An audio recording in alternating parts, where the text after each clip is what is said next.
I'm Tara, and today for Earth Day we are going to learn how to plant apple seeds and acorns to grow some oak trees.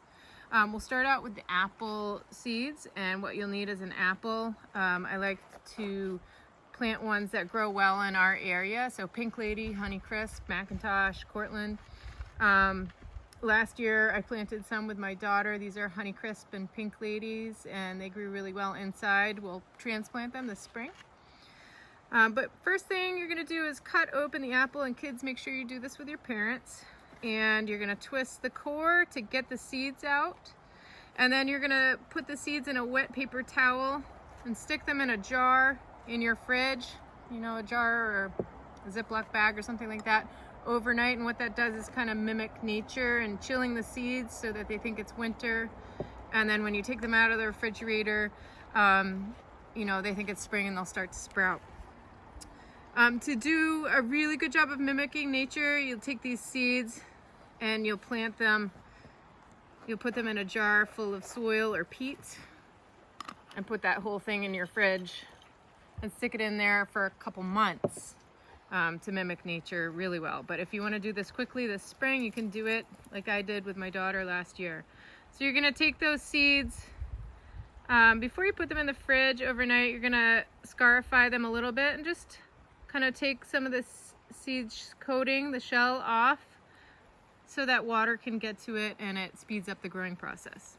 So the next day, after you take them out of the fridge from their damp paper towel or the jar that you put them in with a damp paper towel, you're gonna just take a little pot like this. This is a peat pot. It's really good for it. Make sure that there's a hole in the bottom for drainage. And you're just gonna plant them about an inch down and cover them with the soil. Water them a couple times a week, and by next spring you'll have something like this that you can plant in the ground. And just to be aware that the apples that come from your tree may not be like the apples that you tasted and planted the seeds from, because they cross pollinate. So there's the apple. Now for the oak. So these are either white or red oak. I'm not sure which one, but that's what we have growing around here. We also have scrub oaks in our area.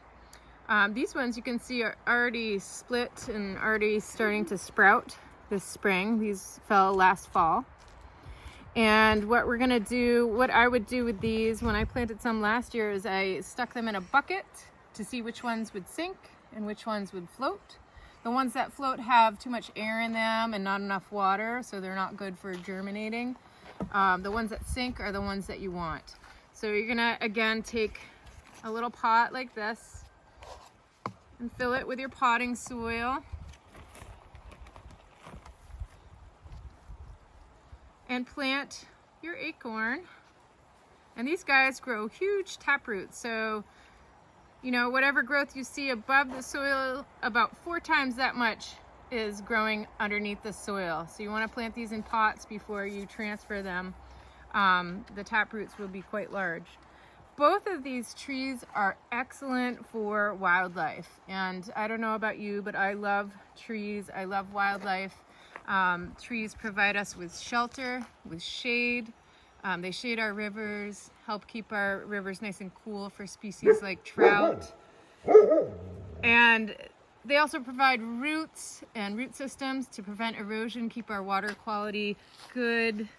And they're the very lungs of our planet. Forests breathe for us. They take in our carbon dioxide. They give us the oxygen that we need to breathe. Think of some ways that trees benefit you and benefit your world, from the bees that pollinate them, to the bears that eat the acorns, and maybe share a picture with us of your favorite tree. Thank you for joining me.